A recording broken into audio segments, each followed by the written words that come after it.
sa isang payapang kaharian na ang ngalan ay Berbanya. Namumuno ang isang magaling at maginoong hari, si Haring Fernando. Kasama niyang namumuno ang kanyang kabiyak na si Reyna Valeriana, isang mapagmahal at minamahal na reyna ng Berbanya. Silang dalawa ay binayaan ng 3 binatang matitikas na sa paglaon ng panahon ay naging mga pantas. Si Don Pedro na panganay ay may tindig na pagkainam.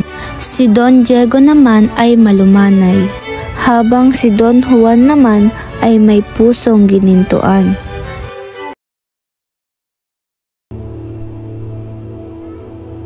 Isang gabi na mahimbing na natutulog si Don Fernando, na panaginipan niya ang kanyang bunsong anak na si Don Juan. Di umano, ito'y nililo at pinatay ng 2 tampalasan.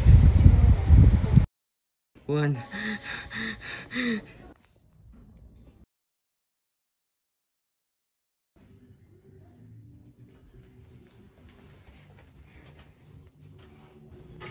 Nako, mahal ko. Ano bang nangyari sa iyo?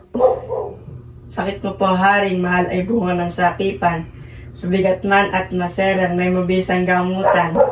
May isang ibon na angalan ay Adarna, na kapag ito'y narinig mo, ang iyong sakit ay mawawala. Tatagpuan ito sa bundok Tabor, kung saan makikita ang Piedras Platas, punong tirahan ng ibong Adarna. Aking ama, hahanapin ko ang ibong Adarna sa bundok ng Tabor. Pedro, anak, hayaan mo na. Ayaw mawala ng anak. Mas ayaw ko mawala ng ama. Siya'y nagdala ng kabayo papunta sa kabundukan ng Tabor. Siya'y naglakbay sa kabundukan sa higit 3 buwan bago marating ang bundok Tabor, kung saan makikita ang Piedras Platas, punong tirahan ng ibong Adarna. Kamalas naman, namatay pa ang kabayo ko. Hanggang sa Natanaw ko na ang Piedras Platas. Napakagandang kapaligiran, lalong-lalo na ang punong kahoy na ginto.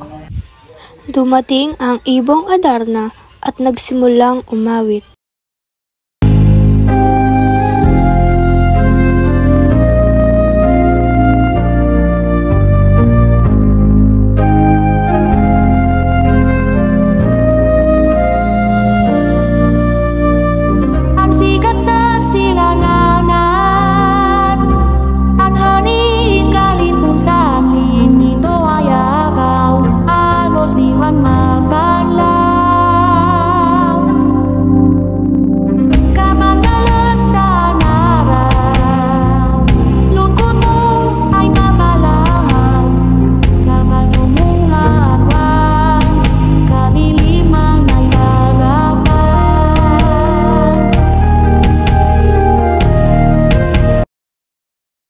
Tuluyan na ngang nakatulog si Don Pedro. Pagkatapos umawit ng ibong Adarna, may ugali itong magbawas. At si Don Pedro ay napatakan ng dumi ng ibong Adarna at tuluyan itong naging bato. Asan na kaya si Don Pedro? May pag-asa pa ba kaya siyang bumalik? Don Diego. Matagal nang nawawala ang iyong nakakatandang kapatid. Panahon na para ikay pumunta sa bundok Tabor at hanapin ang iyong kapatid at ang ibang makakapagpagaling sa iyong ama. Hindi ko kayo bibiguin. Kayang-kaya ko ito. Naglakbay si Don Diego patungo sa bundok Tabor na hindi nagpaalam sa kanyang mga magulang. Umabot sa 5 buwan ang paglalakbay ni Don Diego bago nakarating sa patutunguhan.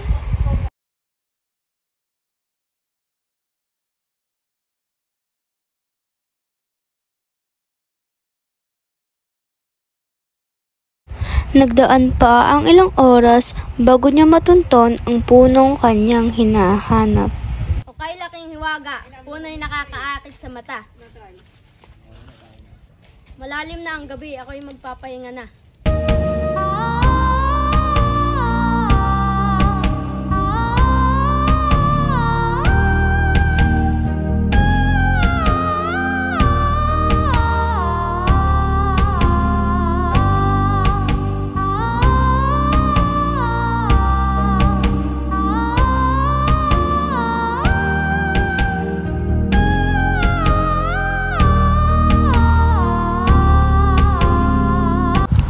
At katulad din sa nangyari kay Don Pedro ay naging bato din si Don Diego.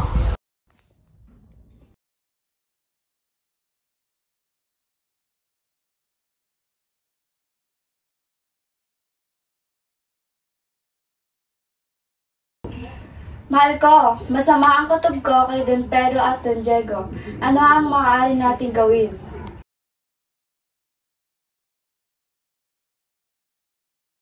Aking minamahal na ama't ina, nais kong hanapin ng ibong Adarna, gayon din ang aking mga kapatid. Masakit man sa kalooban nila Don Fernando at Doña Valeriana na mawalay ang pinakamamahal nilang anak, ay wala silang magawa dahil sa paghahangad ni Don Juan.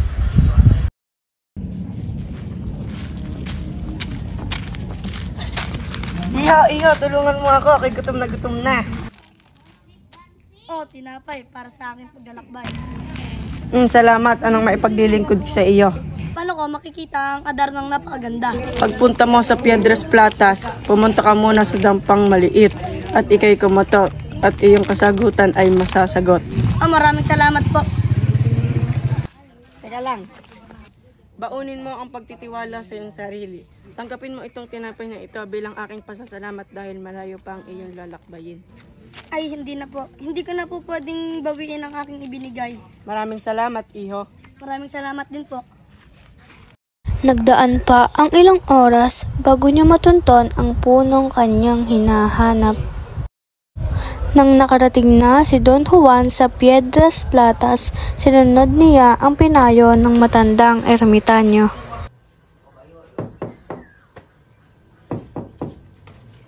Halika, tuloy ka. Tulungan mo ako sa aking muntahi.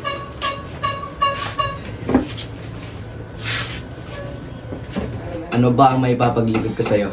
May isang ermitanyong nagsabi sa akin na ako'y pumunta dito at ikay tanungin. Don Juan, ang mahiwagang ibon ay hindi pa nahuhuli ng sino man. Sa dinami-daming umuli ng ibon na Darna, lahat sila ay nabigo.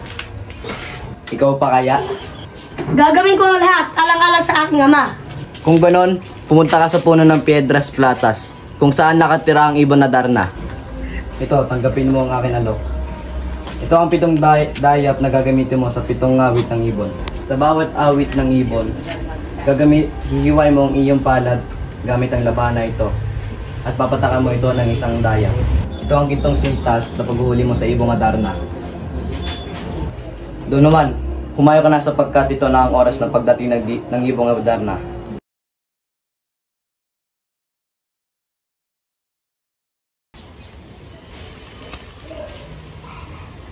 Dito na ang ibong Adarna. Ang sikat sa silanganan, ang hangin galit kung saan limito ay abaw, agos di man mabanlaw. Kamanalan ka na. Ano to?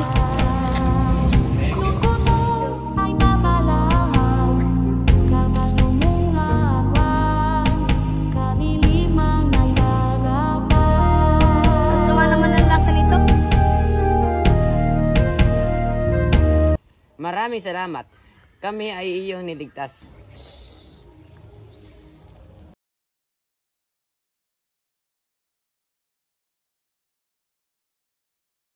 Pauwi na ang tatlo sa kaharian.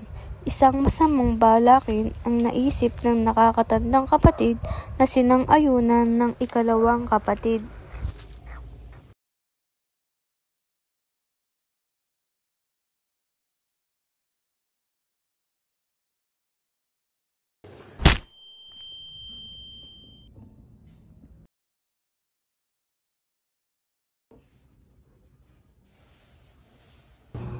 Aking ama, nandito na kami dalang ibong Adarna. Nasaan si Don Juan? Aking ama, hindi namin alam kung nasan si Don Juan. Ngunit kami bumalik upang ikay gamutin. Ayun pala ang ibong Adarna. Kaya pangit naman niya. Oh, ibong Adarna, ikaw ay kumanta na. Ang ibon ay hindi kumanta sapagkat ang tunay na nagmamay-ari sa kanya ay sa palasyo'y wala pa. Prinsipe, Wala na ang iyong sugat. Hayaan mo ang gamutin ko ito.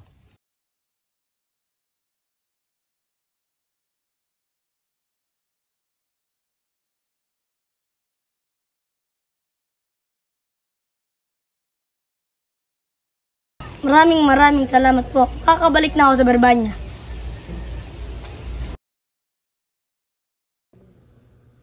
Ama, ako'y naririto na. Anak ko, ako'y maligaya sapagkat ika'y naririto na. Nang makita ng ibong Adarna si Don Juan, ito'y biglang kumanta at gumanda.